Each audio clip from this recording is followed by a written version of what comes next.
the unkillable Demon King, aka Faker.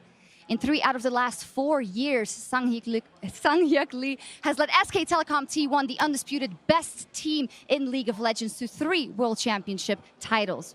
Now he finds himself in his 4th Worlds Group stage, and he continues to build his legacy as the player challengers from across the globe come to fight against to test their mettle and prove their worth. Faker is currently at 18-2 across 4 Worlds Group stages. He holds the record for most kills, as well as most games won across all those games and in World's history.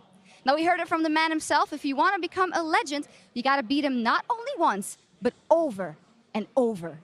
Today, he steps on stage again to defend his reign as a new challenger approaches. And today, it's Chowi's turn. So let's head over to our casters and get into the game.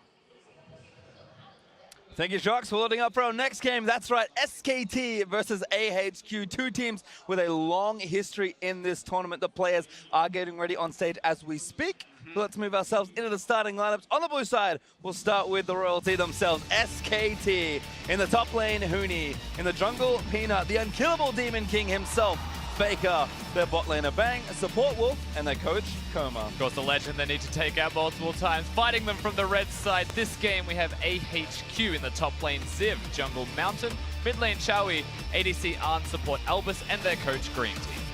And we heard it already. I think the big story for this game is that Chowi is starting instead of Westor making his debut at World 2017. Yeah, and we were suspicious this might be happening yesterday after Westor had his 2nd poor game in a row. They do have a history of swapping them in the LMS. Chowi in the summer split, as you can see, had a pretty good KDA and generally decent stats. Nothing insane, though, that would overwhelmingly make him the starter over Westor. When I see AHQ subbing Chowi in, it's often for better individual laning and mechanics, but they think they have better team play skills in Westor, so we're going to have to see how this one shakes out. Which is curious. We were speculating last night as well that Westor is very good against Faker for some reason, just for some unknown reason.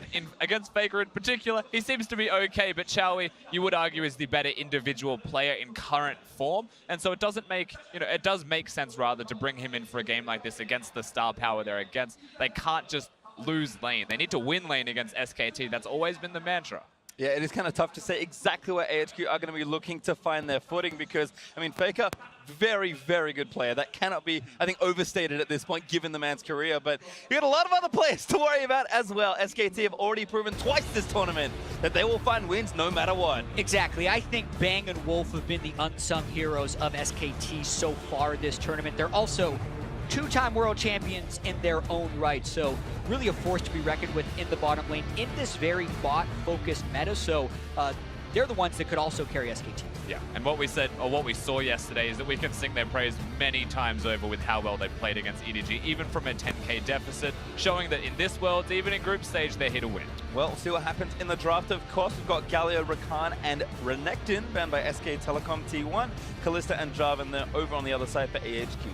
Yeah, the Renekton ban looks a little peculiar, but you also have to keep in mind that Ziv is the carry top laner of the LMS. So they're just trying to make sure that he doesn't have any big comfort picks. They are leaving Jace up, which was one of his big ones as well, but if we have seen a lot of Jaces at Worlds, they do get outscaled often, and it looks like SKT will be willing to go up against him. And this is curious as well, going for the first pick that SK Telecom have gone towards. AHQ with a wealth of options. That's the big thing from these bans. You've got Gragas, you've got both Lulu and Janna that stand to attention as well, with just Rakan gone. Yeah. And then Tristana in the AD carry position if you'd like as well. There's just so many options that I feel like SKT chose the one they wanted the most. Yeah, AHQ could have just gone Trist Lulu, which is not that odd of a thing, but it depends on where they put their priorities and the type of game that they want to play. And also, we can't be too quick to write off AHQ at all in this tournament because, yes, they were looked at from a lot of us, our analysts, as the lowest tier team in this group,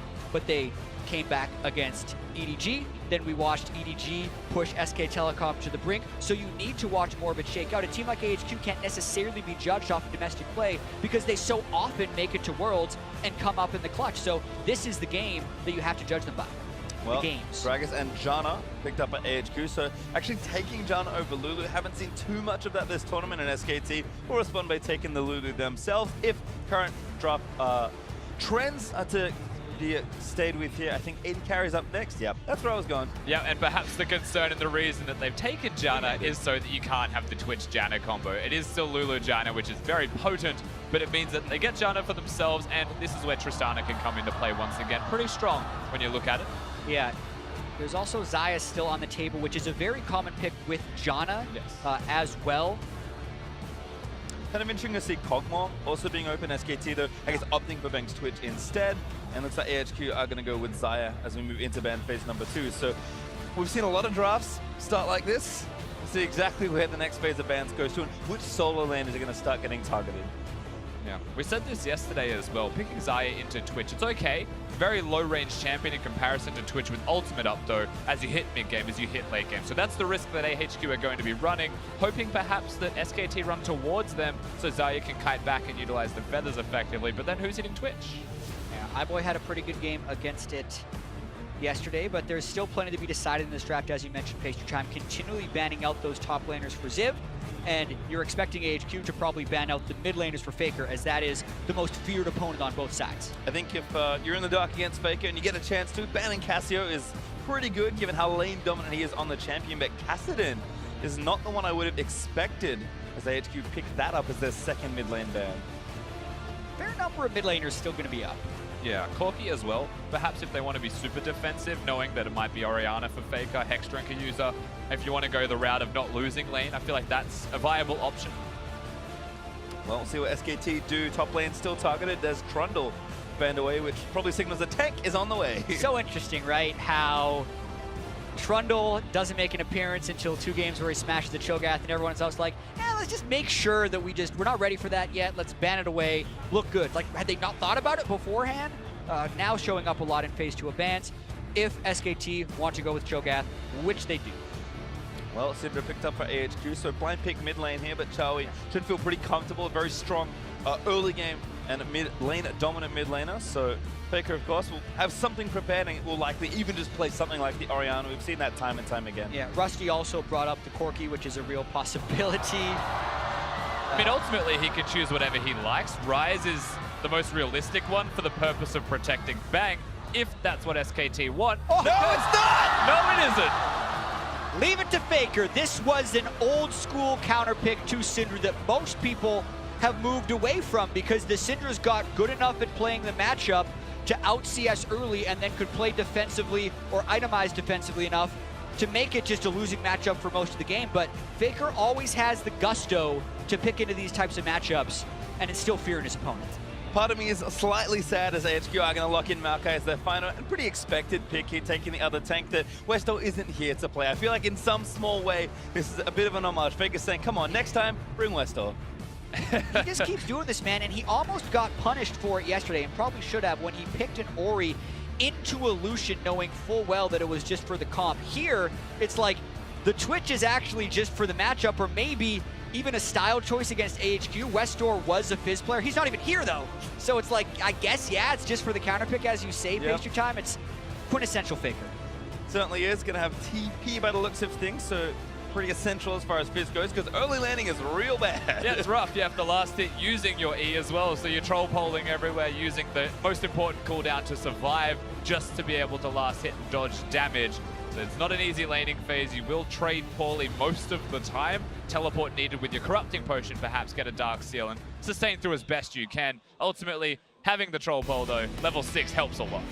Well, seen a lot from Faker already. SKT have looked very good in the early stages of this group stage. However, we'll see if AHQ are up to the task. They, I would say, effectively upset EDG already to start off their early entrance into the event. So anything is possible, but Faker, he said it himself, you have to do a lot of work over and over again to best him, and we'll see if AHQ can take a game.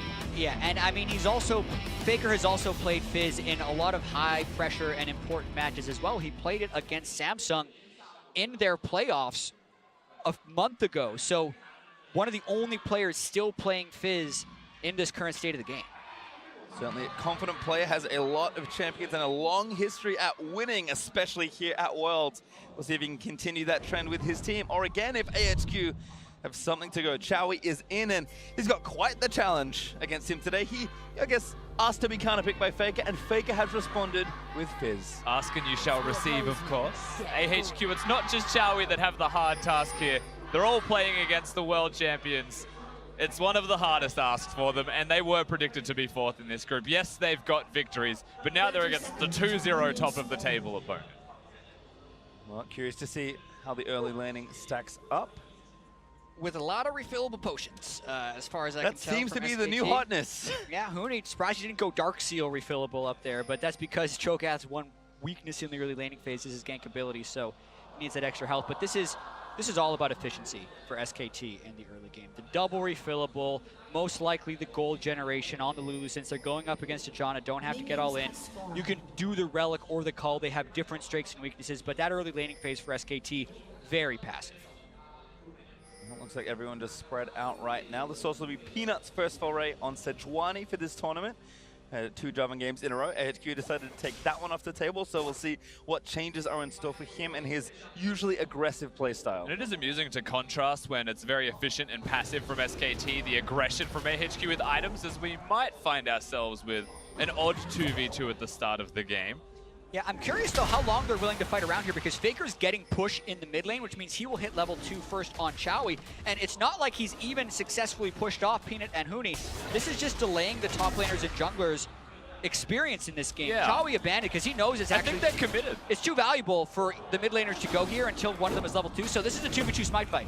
SKT are losing. Peanut does have the permafrost, does a lot of damage when he autos it, but the buff now going to reset and walk back, and Peanut wasting a lot of time and still sticking around. You can't leave at this stage, right? Not really. It becomes whoever can get the smite first. If the Sejuani can stack it up to 4, it's a better secure than what Gragas has. The top laners also say they want the experience. And if one guy sticks around long enough, you actually just have to abandon the red. If Mountain can get level 2 off the Raptors, he's good, but Peanut's going to walk over and harass this too. Oh, no. He has A, not W, so no AoE here. Sejuani. Oh, I'm not going to get the first one. Mountain grabbing another. If he gets all of them, he hits level 2. Yeah, you got it. Yep, Mountain got it again. I think Peanut has to abandon ship because the risk is too high. Peanut, what are you doing? Oh, an auto attack. Face up. Mountain going to grab another The next one gives him level 2. All right, resets. Oh, he got the big one. Still gives him level 2 if he gets this one. All right, well, I think Faker's also coming up to join the party. There Oh, Mountain we got it go. again. He's now 2 in Peanut. He got the big Raptor, but he's still level 1, and now Chowie's coming up at level 3. Oh my god, it never ends. Hooney's back. Welcome to Wacky Races. All right, well, we're going to go for this one once more. Mountain has to know something's up, and Faker's been pulled. Chowie did not follow, and now Faker going to get some harassment down. Mountain is still taking a lot of damage. The pop was already there. Faker going to dodge out from that spear by Chowie, and that buff goes over. Ziv late on the rotation. Doesn't make it over the wall, so he's going to keep getting harassed as well. Ziv could get stunned. One more auto needed, but not quite in range as Faker and Chowie still standing off. Unreal level 1 right there to just throw a wrench into the early game, because SKT is not known for these types of invades whatsoever, but they kind of won it in a weird way at the end. They got Mountain completely pushed out of the jungle. Peanut still secured red buff. He's going to have double buff early. Faker's catching a wave in his turret that is going to be fine after the teleport. They didn't get punished too much for that when it looked almost really silly by Peanut in the first place. An interpretive dance, if ever I've seen it. You can make what you will, but ultimately, SKT are okay for it, and it could have been worse. I mean, if it's going to be anyone, it's going to be the more unpredictable sides of Hooney and Peanut to pull something off like that. Faker, though, does TP back to lane, very far behind in CS currently. And Chowie, again, going to try and stay strong in the matchup. Like we said, for Fizz early, it is not good.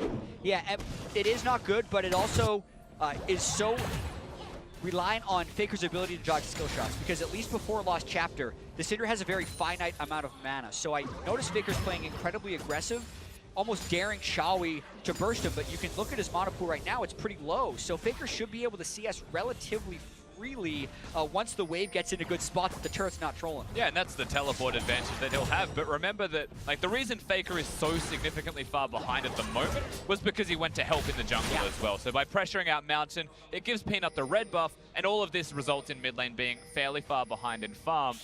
But you'd say it was worth it in the end. How's the teleport? Yeah, well, the gold is also up by 300 for SKT, so yes, Faker is down 100, but the advantages are elsewhere. Peanut's up 300 gold on Peanut also very low, but does have a level up right now. Mountain trying to steal away some of these Raptors, but Peanut, he got the red buff. Mountain just going to get away, chase Peanut, but Peanut dashes out. Mountain looks like he should be able to counter jungle this camp though. Chowie with a lot of pressure adding in. He smites the big one and AoEs the rest of them. Peanut forced to go home, but does pick up his early jungle items. So level 1 again, pretty much paying off for Peanut, if only slightly.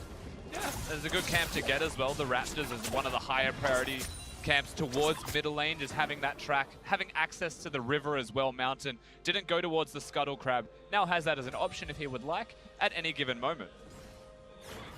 Mountain pretty far behind in XP though, so probably wants to keep farming it up. Peanut should be charging through as he takes down the Scuttle Crab very quickly with the empowered E, and might even look for another invade. Again, Faker can't really help until he's 6. But again, Mountain prioritizing the Raptor camp, knows that Peanut might invade him because he just stole the Raptors from his opponent, so takes them first, gets level 4, and is in an okay position as a result of that, very aware. Yeah, definitely a really interesting matchup between the junglers needing to think on your feet. And Peanut hasn't necessarily taken him out of the game, and his mid lane is well ahead because of it. So that 20 CS advantage in the mid lane, jungle CS lies to you. It's a 150 gold lead for Peanut, but that's a trade I feel like almost any jungler would make if they were able to just choose my gold versus mid lane gold. Intro. Charlie also going back. As it looks like a lot of harass here in the bot side. Bang! Getting some good contaminate damage down, but no ultimates just yet, so everyone's going to stay relatively safe. Wolf, though, with that Thunderlords, we've seen so much priority on Lulu for, I think, mostly this reason. You can generally get a bit more ahead in these more defensive bot lanes, and Bang and Wolf, no slouches in the lane.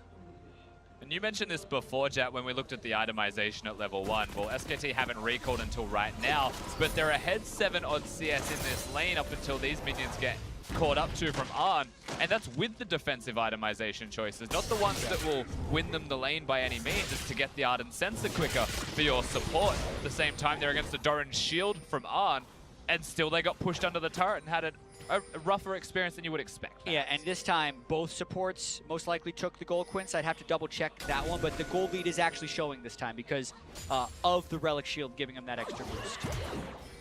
And see Chowie and Faker still facing off. Faker now with his ultimate ready. Chowie level 7, so of course has his.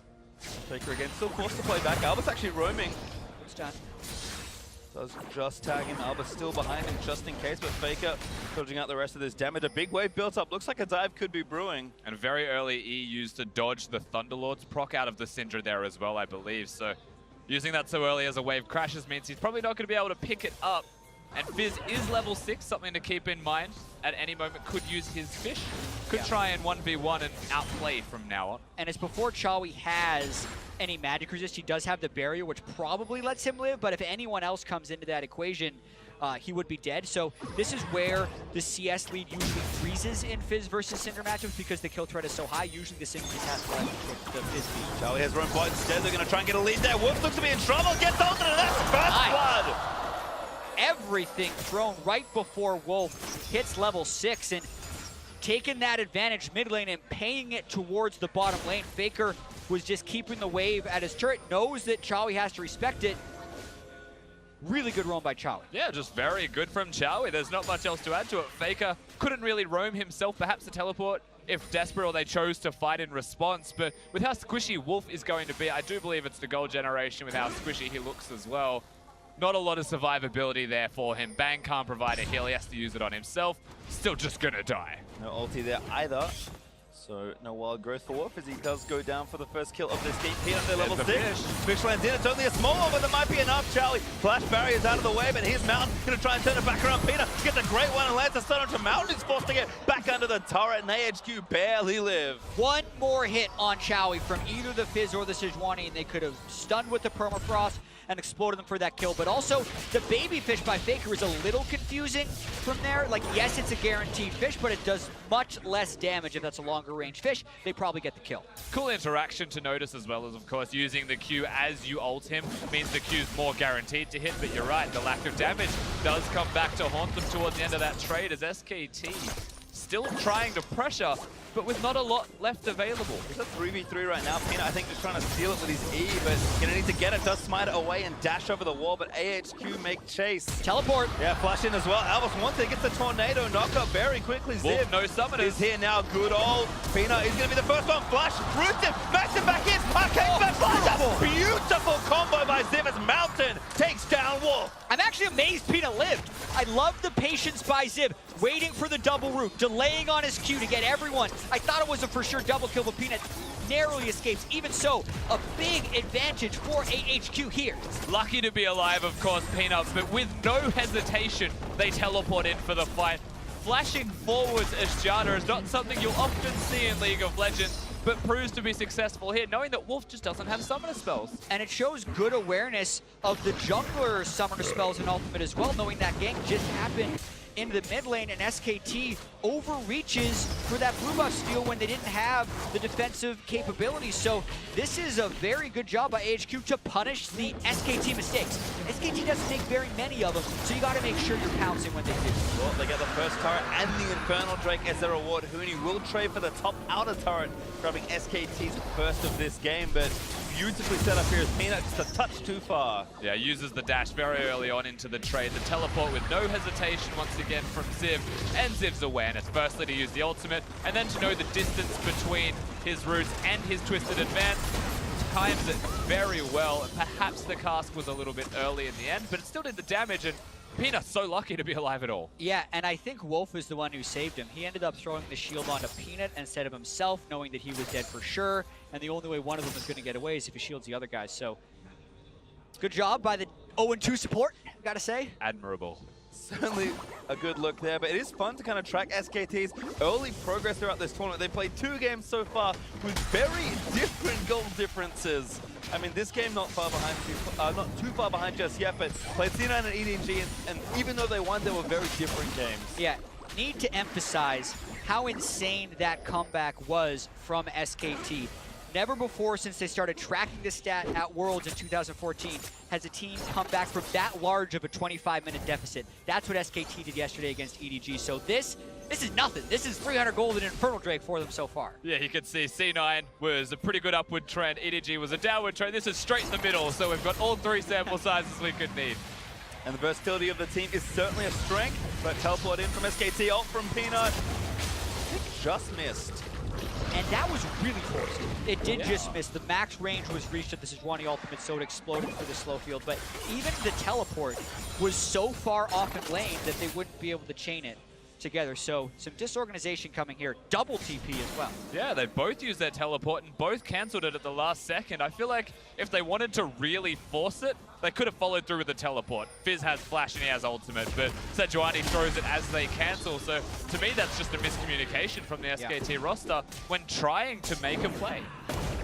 Even with all these miscommunications though, their side lanes are winning in CS by a pretty substantial margin. 123 to 104 plus the Relic Shield gold generation that they have down on the Twitch, and 131 on what is now an Abyssal Mask Cho'Gath. So they're actually feeling all right about this game. And now they're going to dive Ziv. Time to dive Ziv. Got a lot of health, but maybe not a whole lot left. Mana pretty low as well, as he's going to get stunned up. Twisted advance not enough, but the permafrost stuns him, and Faker going to try and nab the last hit, but it's Huni with a nom nom nom that grabs it. Yeah, very good from Huni to secure it. If he uses the ult, gets the feast stack, it's more valuable than Faker getting 300 gold realistically. So take it, Huni. Take it for the Cho'Gaths of the world. And they get themselves a kill SKT, so don't need teleports, it seems, to make a play. I mean, they're just going to keep cycling in here. It's now Mountain who's next up. Why is he there? Round 2, gets silenced, gets done. Goodbye, sweetheart, Mountain. Oh no, it looks like a disaster. Faker's going to grab it. And nothing AHQ was doing in response to that. Very dazed, it seems, in their response to that play. Freebie!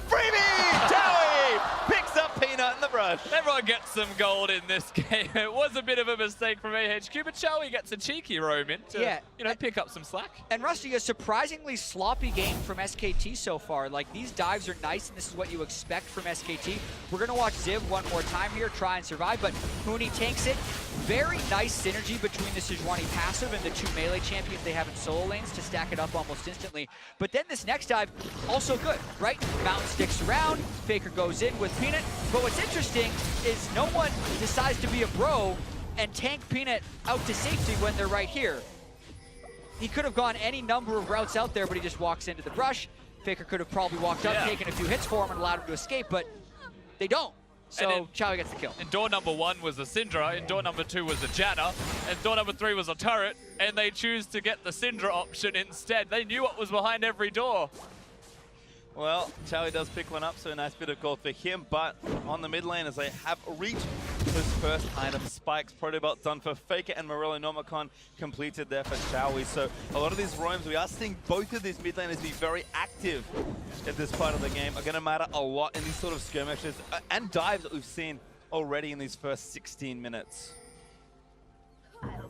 Other than that, though, AHQ now making their own play, 3v2 right now, although the rest of SKT are coming up the river. Bang could be in trouble. Feathers out from On, uses the Feather Storm to get himself out of trouble, knows there is cavalry arriving. And Faker is here well first. Chowie's trying to rotate, may get caught in rotation. Good juke back, Faker though still going to run it in. Great ult, but a good stun. Going to land on the 2, Faker a little low, does protobelt for a little bit of extra movement speed to cast. Maybe not what he wanted, as Bang unleashes with the ultimate. AHQ forced to run away as Peanut. Wild Growth still tanky on the front line, but a stun. Lands in, finds 2, Faker getting clipped again. Mountain though, the one to pick up Peanut as Ziv. Another great TP. Huni flashes as a twisted event, connects back onto him. Arcane smash back into the team. Huni, he wants to feast on something, but he'll feast on death. Just another play turned around by AHQ. This Fizz pick not necessarily creating the pressure that SKT wanted it to when they're going for these kills. They're not converting quick enough, and then the fight is getting turned around. Ziv has had some amazing plays. And that's the big thing. Every time SKT makes a mistake, credit to Chowie for what it's worth as well. We'll see that, I've no doubt, in the replay. But they're getting a mid lane turret and a Herald because SKT aren't forcing for an objective.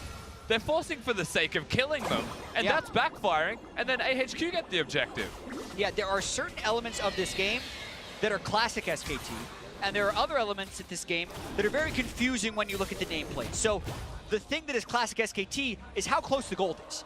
They always seem to do this where the game is falling right and they're still very close in gold. But this type of stuff, where they're committing onto Chowie, they're using all their ultimates for nothing, and then sticking around, right? They just missed both ultimates and didn't generate a kill, but they commit to the fight with the teleport instead of both hopping over the wall and running to safety. They go for more, but they don't get anything because they've now expended everything. AHQ gets to turn around on them with Ziv and his patience following Huni with the twisted advance. Yeah, and Chowie twice hitting clutch stuns. Yes, it was SKT overreaching, but Chowie still did it. The twisted advance, the ultimate out of Ziv as well, locking them up at the same time. Very well done from Ziv to have that flank. And all of these things are still fantastic from AHQ ultimately, but SKT, you're still looking at that gold. It's about to tick over, just still fairly close. Yeah, and it looks like SKT actually picked up the Cloud Drake, they picked up the turrets on the bot side, so absolutely still in this game, and still have a late game Twitch Lulu. Well, AHQ will get themselves up a turret still, as Arn should be able to finish this one off with a bit of extra AD from Albus's Janna. So sitting under 1,000 gold up for AHQ, but certainly still up. But the objectives are getting close. AHQ are ahead in kills, but again, especially in this meta, you need a big lead to open up a mid game. As Bang gets done, no combo to follow. And this is one of those disheartening things to watch, seeing a gold lead so close when it feels like SKT have made such big mistakes, but AHQ won't know what the exact gold amount is, and it'll feel like for them that they have a substantial amount of momentum and that they're winning team fights. And for me, that's something that will still carry through for them. The concern is that SKT may still be strong enough to match the fight, but for AHQ, that's such a big positive. Yeah, and I also want to call out an itemization choice. I really like the Executioner's calling from Bang, specifically against Janna. Twitch can apply the Grievous Wounds to everyone, and that greatly diminishes the Monsoon healing that resets so many fights with this pick. So I like how quickly he's picked it up, even before his Infinity Edge starts building complete. Yeah, and it's not the first time we've now seen Twitch as a pick against Janna. It seems to be the consistent trend at the moment that this is the best way to answer it, and I agree. Twitch with ultimate and Executioner's calling smashes Janna's Monsoon.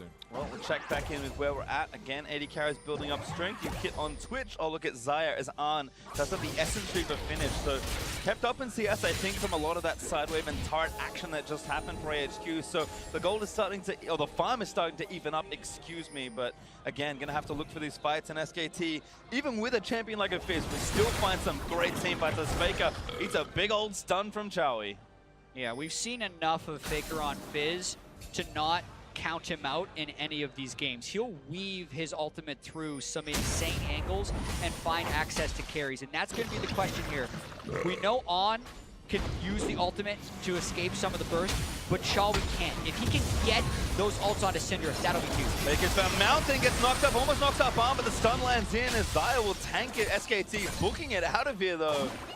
But again, fighting for the purpose of getting a kill over Crux, which is just something that they were taking for free. Imagine if they lost that fight. Faker's got half health right now, and that's next to the Baron pit. It feels like they're fighting for control of Summoner's Rift more than anything else. And ultimately, it's an okay idea because it will give them a lot of pressure with a single pick. But this is the third time that it hasn't gone to plan. Ooh, Bang opening up onto Chowie though, but Ziv behind means that Bang cannot overcommit to anything there. In fact, Ziv, despite being very far down in CS, had some great map-wide influence so far for AHQ. Some clutch teleports 2 times in a row now with the Rift Herald. He's going to go down mid. Must have been expiring because that outer turret's already dead, but AHQ may just prove for a push. It's going to be hard to get a lot out of this one, especially when they don't have great control of the sides. They have probably just to charge, not much else, but they have Fizz and Cho'Gath cut off. Good damage. Huni though. Oh, Faker also there. Going to spot him now with a sapling. Ziv. Let the Ultimate River, something bad were to happen. On a little far forward, trying to get damage onto the turret. AHQ though, decent damage, worth the Rift Herald usage, just a bit of extra pressure. Yeah, and it maybe was expiring, but a very good force to utilize it as best they could. Arn steps up and he can go forwards because he is the Zaya with the ultimate there. Sejuani was the one big threat for him because Faker and Huni were cut off, and that's the biggest win for AHQ ultimately. Yeah, and not counting AHQ out here when they are 1-1 in the group already. If they win this against SKT, moves into 2-1, and after the first week is over, they would guaranteed be tied for first in the group at least. So subbing in Shawi so far has paid off. He had that early lead on Faker in the laning phase, has carried it through, stuffing some of the engages when he's been the one caught out, getting some really big stuns.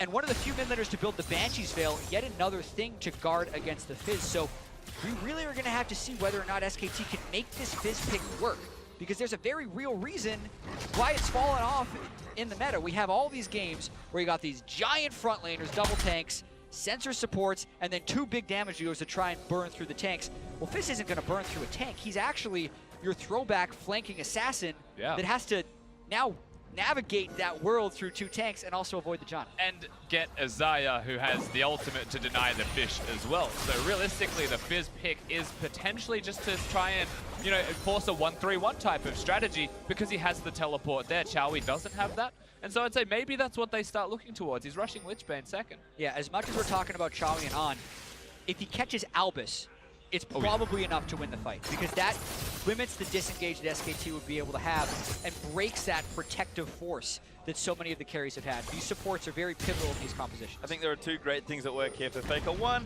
this does seem like a very difficult game for Fizz, and it doesn't surprise me that he feels up to the challenge, taking the counter pick here, but Faker made his name in his first ever World Championship, playing Assassins and killing squishy supports. Yeah, and pastry time.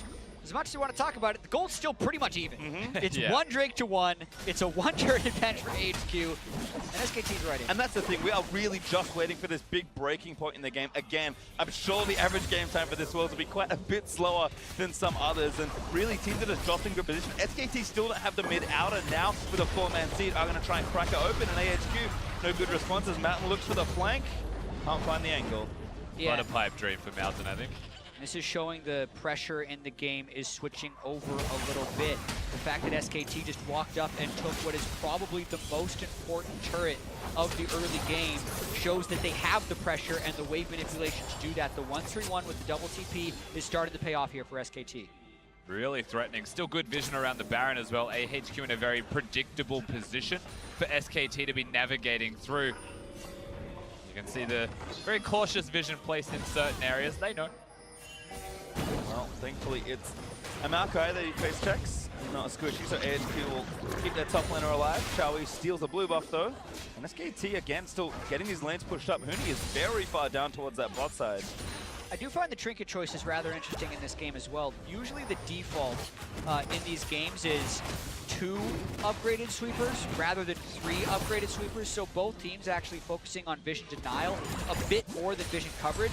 And I think that favors SKT because they need less vision on the map in order to find flanks. But AHQ is probably thinking the same way, get a pick with Syndra, go for a big objective. Yeah, that's one of the big stats we noticed from the SKT KT series in every best of 5. Like SKT, they've always excelled at vision denial. KT are so good at placing vision, and ultimately, if you're that good at placing vision denial down, there's only fewer wards from AHQ on the Rift. Maybe you're denying most of them from being there at all.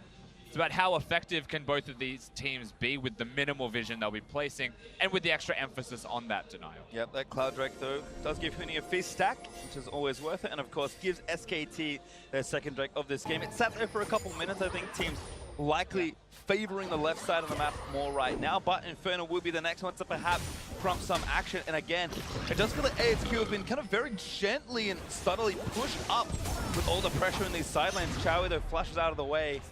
Gonna avoid a stun. That's a huge flash cooldown. Ziv also started channeling his teleport, so AHQ is just losing pressure all over the place. They've already straight conceded 2 Drakes, as well as their mid lane turrets. So slowly but surely, SKT's getting the vision.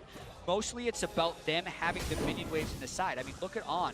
He's off top lane clearing a wave. There's nowhere for AHQ to actually be able to make a play here, and they're afraid of committing into a double TP because SKT always has their teleports in the side lane. So they have been doing a good job of regaining control of this match. Huni has been constantly controlling the bottom lane as well.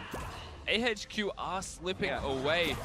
It starts to feel like they need to make those big plays. Exactly. Rusty, what do you do when you can't keep up with the 1-3-1? You force an objective. So they're trying to go on Baron, but the more they're indecisive, the more damage Huni's going to do to that turret, because SKT is not going to move until that Baron starts. They've done it. They've hit it at the very least. All right, they're going to start the Baron up here. Peanut in the area. And remember, if Joseph is in, he can also try and feast it. He gets the turret in the bot lane. Down to half health. AHQ pretty hard committing to this Baron, though.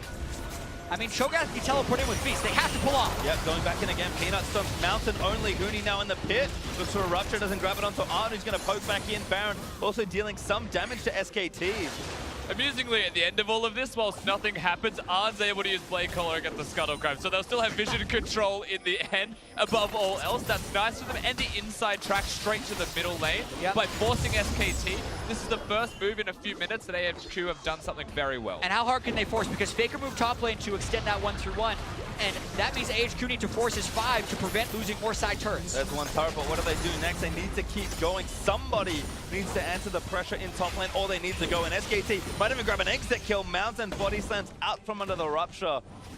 I mean, listen, we're going to run the same play. There's no Maokai ultimate here anymore, and the Lich Bane Fizz can get a lot of damage done. They're running all the way up through Baron, but in doing so, they're going to lose a bit of control of Baron here. Yeah, back to Baron is really risky when Faker can just walk straight down and have a flank just from where he was pushing in the first place, and they don't want him to utilize the Lich Bane, just get a turret for free, so they will push him back. You're right, there's a chance that Baron vision may be completely eradicated from this. There's already a ward in the Baron pit itself as well from SKT, so they were okay with this.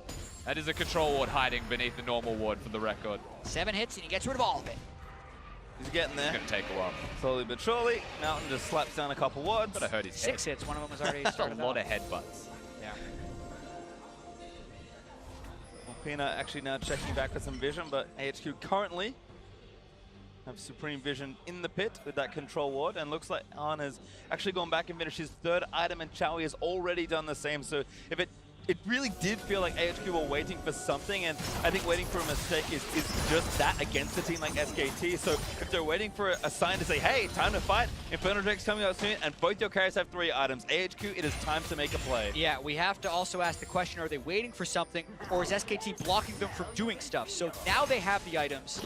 They know they're losing the 1-3-1. They only have so many side turrets left.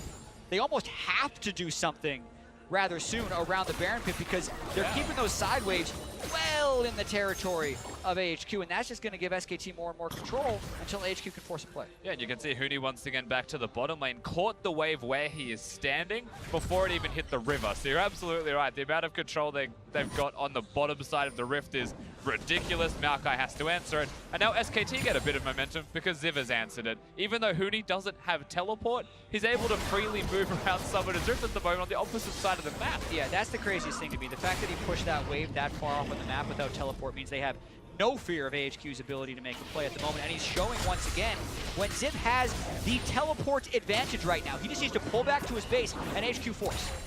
Faker can stun. Dip out from under. Chowie, not a whole lot of mana right now. Blue buff not on him also, so Faker is continuing to be a pest here in the top lane. Also going to get harder as Faker moves towards his third item. Zonya's think he has enough gold now for it, but hasn't gone back to shop just yet. No need, given all the map pressure SKT are getting. Infernal up in 40 seconds or so. And again, AHQ just keep being slowly pushed back towards their nexus. SKT do have to start selling off some of their auxiliary items to make sure they have enough control wards on the map, though. They have a refillable potion, a Dark Seal, and Relic Shield, which I actually think is a good item for the Twitch, but at least the Dark Seal and refillable potion should be control ward spots right now, as Vision is the utmost priority around Baron. It's tough to say, I think, exactly how AHQ operate as a team, but if we consider Westor being a player that is certainly known more for his responsibility in guiding the team, AHQ could use a little bit of guidance here as Faker just poking at Mountain. Mountain might try it, something here as Huni looking for Arn, good dodge out of the Rupture, and Huni actually taking a decent amount of damage, but bang, he is being very patient. Mountain wide open. Gonna get knocked up. There's the ult from Ziv. Locks up quite a few, but the stun from Chowie also good. AHQ reset with the redemption, but Faker, he's looking for a flank. He actually on the red buff right now, but now actually going in onto Huni. Huni forced to flush out. How nonplussed is Faker with what everyone else is doing? They're trying to do this engage, and he just uses all his spells on red buff. He got it, and now he might flank him. It might actually pay off here. Save the ulti for later, perhaps. Faker still with a flank fight. Wanted to tank. Oh, no! That's not it. Well, that has revealed himself. This is awkward. Yeah, still level 16 with blue buff. Infernal Drake up, all control on SKT's side. It's still working for them from here, but I think you bring up a great point, Pastry Time, about not having Westor in the lineup. Yeah, the laning phase was a lot better, but the post-laning phase doesn't seem to have much purpose. I also feel like it's important to give some extra context here for AHQ's team composition, being that it's a Gragas Janna. They're very reliant on a teleport flank or ultimate or some kind of engage from Ziv. He doesn't have flash anymore, and so that one opportunity that I feel like they may have even had is gone, but they are so good at disengaging, which is why they want SKT to make mistakes coming to them. Ooh. He was spotted by the super, but this is way too late. Yeah, Chowie just got spotted, but that's not enough. SKT, a very rare mistake. Just give away the Baron. We're saying a lot of things about SKT being very rare at this, and we also have to consider the game yesterday against EDG when they were down 10,000 gold, so they are having a few maybe slow starts to the group stage, which we have definitely seen a lot of before. Gonna have to see if this ends up costing them, though, because even after Baron Pastry Time, they're up 2 Cloud Drakes and 800 gold. Also grab the Infernal. Kind of that was a trade AHQ made, realizing again, just kind of symbolized a little reactive play from AHQ. Okay, they're on the right side of the map. Finally, it's time to walk over to Baron and give it a go. They do grab it, but Baron is a buff that rewards you for being proactive. So AHQ, that's what they need to do with this. And Baron minions are only empowered when someone is next to them. So unless they can break this stranglehold that SKT has on the map, they're not going to get to a turret with Baron empowered minions. So see if SKT disrupts this push in any way. Here comes Faker. I feel like they're just stuck mid lane right now, AHQ. They finally broke top. It'll be a slow push or slow process, but most of their work and efforts just have to be around the middle lane itself. Bang is about to reveal himself. He's going to show bot, and Mountain has flash. They're going on Huni at least. Ziv from the righteous scorer he wants in. Wolf goes in, side try and protect him. Wolf can maybe move him up as Faker actually going to eat the root. Fish though, landed onto Armor, he's got the better sum, does pull at the last second. Huni, he's going to get knocked back in. He's so tanky on the trigger, but Peanut, he's zoned out of the fight, and SKT's carried. Can't get in. Bang, where are you? He's on his way now. Bang channeled a full recall from the wave after killing the wave and made it back as Huni, Gargoyle, Stone Plate, Lulu, Shield, Heal survives. Remarkable that they're still alive. Well, AHQ still pushing in. Peanut looking for a flank here, but Ziv going to block most ult attempts, you have to think. And again, Baron is here, and this inhibitor turret getting a bang. Arm though, silenced up. That's a bad place to be. As Zaya, Monsoon reset for Elvis and Faker. Down him and gets done. He's going to pop the zombies on the other side, and SKT still moving forward. AHQ do want to peel back. This is a good fight for them. Maybe a Faker lands a fish on the Mountain. Permafrost is going to stun him up, but Ziv zones him out, and Mountain lives. A team that has a hard time killing people against a team that has a hard time dying, and that's what happens when a team fight breaks out. Mountain barely lives, but Huni barely lives 30 seconds before it, and this game back and forth with AHQ having the Baron, is still equal. Yeah, and something that is more obviously revealed during that fight is how both of these team comps do not have that much damage when compared with the survivability tools of the other. The one thing is having the Fizz that has a much lower DPS of almost all of the mid laners that we're seeing in the meta, like a Ryze or a Cassiopeia. But then, the Syndra Xayah aren't exactly your super hyper carries, combined with the Maokai Gragas, who are also both very low damage choices. The Cho'Gath Sejuani and Twitch, you know, theoretically might actually just be a better late game team fighting crew than what AHQ have. So we saw a preview of that there when they spent 15 seconds trying to kill Cho'Gath and another 12 seconds in that fight disengaging from SKT. And all Huni has to do is turn around and just rupture Xayah. And if she doesn't dodge it, then she gets knocked up. If she dodges it with her ultimate, she's not dealing damage, and she's the one person that needs to be. Well, there's a small change from the last fight, probably a big one. Does have a last Whisper now finished, so might be doing a lot more damage. Faker gets stunned, fighting a flank. Great play from Chowie to pick that one off, and that's a turret by AHQ. They have the flank wards for now. He saw him coming, he got him too low. Faker can't go in when he's that low on health. AHQ maybe needs to commit to this siege. The ult from Ziv is going to mean they do want to go for it. A stun doesn't need it. So Huni is trying to get out. They break the tower. Redemption back down to SKT, looking to unleash Bang in the front line, but he's only hitting tanks. Faker has the 5th, but he has to throw it, and AHQ get away with that. That might just be it for the moment. The turret's gone, but AHQ are protecting their flanks, and then they're pushing in. Yeah, and Bang is super patient with his ultimate. If AHQ does go too far in, Bang's going to open up. Faker also has flank. Albus, I think, also trying to block it. He only grabs Mouth and he wants it on, but the damage is good. Faker back in Ziv. Now going to peel the Fizz up after he troll balls. Chowie landed a Chowie for a peanut. Nothing! Huni! Oh my god! Feast on for about 50% of his health, and now Faker going to dive back in. Immune the ult from Chowie. Faker so good at this game. That's the team fight that they're thinking about. They did just get the one carry, but the question is, what do you do after? They're chasing down Ziv. Well, Ziv is going to have a lot of CC to contend with a TP in from Faker as well.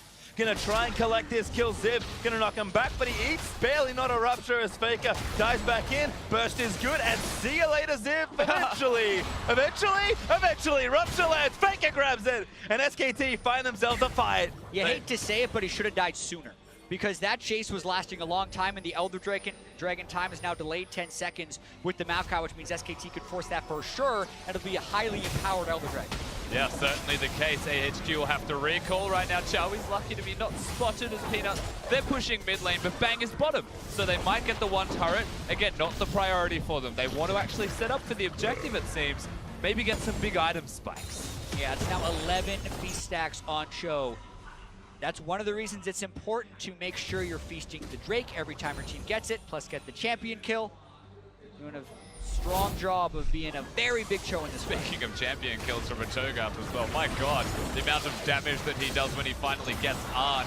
The MVP is more the Sejuani in the silence above all else. There is no way to protect himself from that because he was silenced. Huni destroyed him. Yeah, Albus did his best to try and save with ultimate, but not to be. And then, yeah, Chowie cannot use that spell until he sees Faker use the pole. Otherwise, he will react every time. And it's HQ forcing SKT wasn't in position. Very big play here. Peanut maybe looking for the steal. Try steal. He's getting in. Somebody to get the Drake. Big stun there. Lands in onto Iron again. He goes back to Peanut. He took the Elder Drake. Fish lands in, but immune to it. Oh my god. Hurting so much damage onto Iron, but he's maybe going to live. Trying to steal. Oh my god. Bro, he can't do a Bang. Manages to find the snipe. A double kill for Bang. Chowie going to die down as well. SKT get it all. Exactly the fight they wanted.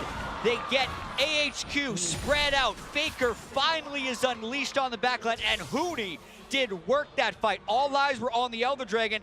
Huni says, well, if everyone's dead, it actually doesn't matter that much who gets it. Peanut gets it anyway, and now SKT's gonna push to win. And he pretty much kills them by being a tank. Compliments of the Elder Dragon buff. SKT need that one moment, and they can take everything with it. Well, Inhibitor turret down, Inhibitor gonna follow, and SKT will charge forward and move to first in this group. Nexus turret number 1 is gonna fall. AHQ will barely make it back and likely will not respawn as SKT just turn their base into dust.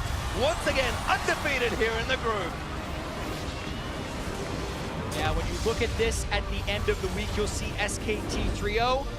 Assume no surprises, but this was quite a journey for SKT to make it to 3-0. The 10,000 gold deficit they had against EDG yesterday, And the 39-minute game against AHQ here, which is longer than many people expected, but at the end of the day, they knew they'd outscale and outperform in the late game team fights, and AHQ was without a purpose for much of that mid to late game, so another win for SKT. And we did see moments, that's always the takeaway. AHQ had moments of brilliance as well with their composition coming into play, with individual play from players like Ziv. Mountain's early jungling, when Peanut pressured him, he was composed, he reacted nicely. There was a lot of other things we can take away from this. Even though SKT end up with the victory, it just felt like, you're right, the mid-game against the Korean team started to become a little bit too difficult.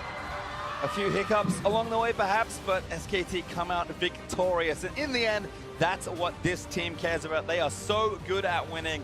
And they'll continue to do it here in the early stages of the World's group stage. Certainly a fun one though, and of all the things I thought were going to happen with that team comp, I didn't expect the Cho'Gath to be the key piece that unraveled the game. And it was a clutch play from him as well, with the big flash forwards, the silence and the stone plate, you know, outplaying everybody with his amazing buttons that he can press. I just wanted to show up the Syndra. Yeah, I mean, also Hootie had a rough games 1 and 2. He had 4 isolated deaths in those 2 games, despite them having the 2 victories, tied for the second most in the tournament coming into today. And in this game, right, was probably the main contributor in these team fights. Absolutely unkillable with the help of the Lulu shields, and then just killed the enemy carries. Well, certainly looking good there. But for more on SKT's win, let's send it over to Dash and the analysts. Thank you very much. Pastry time. SKT with yet another comeback victory, this time over AHQ. And I think the most surprising thing there is that this was even a close game. In most people's minds, AHQ was a pretty big underdog here up against SK Telecom. I mean, yes, and they took the lead, they took the reins, they were driving the game, control of the tempo, good moments from AHQ, but I felt like watching that game, I mean, I said it to you, Dash, I was like, and yet I still feel that SKT are just going to win this. Their composition outscaled, the caster said it, and that's pretty much what they waited for. Yeah, this is an SKT that just doesn't seem to have improved a whole lot from their form at the summer finals. They're still very vulnerable early on, and it just seems that a team slightly better than AHQ can take the reins and take full advantage of them. Sure, they still have that late game ability to come back out of nowhere, but I'm worried for them. What I do want to touch on, though, while we have the composition on our screen, is I want to talk about the Syndra versus Fizz. So a big issue is that Chowie couldn't stand in a solo lane across from the Fizz. And when AHQ really started to lose steam, when the game started to get stalled out, it was when they were losing attention around Baron. They couldn't force the Baron because they couldn't control their side lanes. Ziv had to go from top to bottom, back to top, because Chowie couldn't afford to stand in a solo lane if they didn't have eyes on Faker. I want to add on to that point as well. One of the big problems in the Ardent Sensor meta is how difficult it is for your team to force Baron, because you're stuck in this little position around Baron where you can't actually engage onto the enemy AD carry. So a Twitch with Ardent Sensor sneaks in, you're all sitting 5 members around Baron, he pops up and you can't really get to him. So these teams are like, okay, I guess we can't really start the Baron then, because we can't actually team fight. What they haven't figured out yet is you actually need to push the mid lane much deeper. They always just push it past the river and say, ah, great, let's go to Baron. We can start it. Ah, no, we can't actually start it, so now we're stuck here. When you're against split pushers, when you have 4-man mid, which are much stronger, push it all the way down to the tier 2 tower. Take over the enemy jungle, and then you go to Baron. And when the enemy team walks into the jungle to try and stop you, you turn very early. And that's where you can start forcing these fights properly. But teams are not pushing deep enough, and that's why they're stuck there. And they're not that good at turning. And they're not that good at turning either, which is then another issue. A couple points of improvement for some of these squads around the Baron in the early or in the mid and late game. But now let's talk about this early lead that AHQ did build up. Part of that lead had come from the mid lane. Granted, it is Syndra into the Fizz, but Chowie here coming up big for AHQ in terms of the gold that he's able to build early in the game. Yeah, and you say, you know, Syndra into the Fizz, but it was also Faker that saw the Syndra pick, decided to take his signature Fizz into it, and you're still looking down the barrel of Faker, so huge props to Chowie. And it wasn't just this play, it was also making those roams down bottom. All of AHQ's early success was centered around this guy. Yeah, and when they play with Westor, nothing is centered around the mid lane at all. They have to go to other lanes, but funny enough, in their bot lane, their dual lane is not the strongest 2v2, and Ziv is no longer that big top lane carry because it's also tank meta up in that lane. So why is Westor playing? Which is a good question. You see it here, up 7 CS at 10 minutes here against Faker. Just for a comparison, through the first 2 games that Westor played in the group stages here, he averaged down 19 CS at 10 minutes. To be fair, though, in this game in particular, Peanut And Huni just went crazy level 1, going for some bizarre invade for red buff that lasted like 2 minutes, that even had Faker go into that, lose out on like 15 CS mid, force his early TP out of the regular timing for Fizz that caused him even more pressure and more of an advantage in mid. To be fair, Chavi is just much better in the laning phase than Westor. So yeah, I do agree. He got a little bit of help right there. It's an important point to make, but it is. But you can play around Chavi in this lane here. You can actually rely on him getting ahead as well if you are helping him. And then suddenly you have a much better mid game instead of this AHQ that needs to go super late game, as we saw against EDG. But at the end of the day, as you said, Frost, any game that SKT is in feels like a winnable game for SKT, no matter how grave or dire the situation. And that's where we jump to the final fight of the game around the Elder Drake. SKT with another big comeback. Here is your Ace of Predator replay. And what really sealed the deal was that teleport from Huni. He had, you know, a couple of questionable calls in the mid game, but he really came through late game. He found the flash chomp on the team fight earlier, and then he finds the rupture in the backline this time around. And while Huni looked great, the fact that Peanut was able to connect that glacial fissure onto the carry was tremendous, allowing Cho'Gath to get in there and just delete him. And another thing we see in the fight is actually the same problem HQ found around Baron. It's the one way when you group up and start the objective, you can't reach the backline. So behind that, Elder Drake was sitting at Twitch, was already, you know, in the late game, just opening up with ulti. No one even got close to Bang in this fight here. And it is that issue where when you're starting these objectives, you are not in a flanking position. You can't dive onto the enemy AD carry, and it becomes really difficult. So this was a lost fight before it even started. All right, so this is it's a very specific question. Against SKT, these Korean teams in particular, when we're looking at the fact that, you know, teams need to push the pace, they need to look to build advantages and close the game out, not let it get to this point. Do we need to move away from the Jannas? Do we need something that allows us to pull that engage and actually get to the back line when we're threatening the globals? You just gotta have balls when you're playing. Go all in. You need to just... EDG almost did it with Janna. Yeah, good point. You had Maoka and Gragas here to start the fights. Again, if you push the lanes deep enough and go in towards the enemy jungle and basically force them to come face take a Baron, you have the members to start the team fight. But you gotta pull it then, like you gotta go for the fight. Otherwise, you're never gonna be in a position to win, and you just wait too long, and then you can't actually win the late game fight. I almost don't think it has really anything to do with the champions. I think it's the fact that the Korean teams know at every single point in the game exactly what they should be doing, and as these games get stalled out later and later, we're starting to see teams that don't know exactly what they need to be doing. All right, and that's where they're caught. Here, Deficio, what do you got? Yeah, I feel like in early to mid game, I see mistakes from the Korean teams. They do not 100% know what they have to do, and they're opening themselves up. Samsung. SKT in this game as well did some really, you know, weird decisions. They don't necessarily look immortal, even though they are sitting at 3-0. That's going to do it for SKT versus AHQ. Coming up next, we got another fight in Group A with EDG and Cloud9 facing off on the Rift. Don't go anywhere. Charlie has run bot instead. They're going to try and get a lead there. Wolf looks to be in trouble. Gets ulted, and that's first blood. Freebie! Towie picks up Peanut in the brush. 晕得到，飞丝，Big slash in, but immune, but oh my god! Hurting so much damage onto one, but he's maybe going to live. Trying to steal. Oh my god! No, he can't do a Bang. Manages to find the snipe. A double kill for Bang. Chowie going to die down as well. SKT get it all. Once again, undefeated here in the group.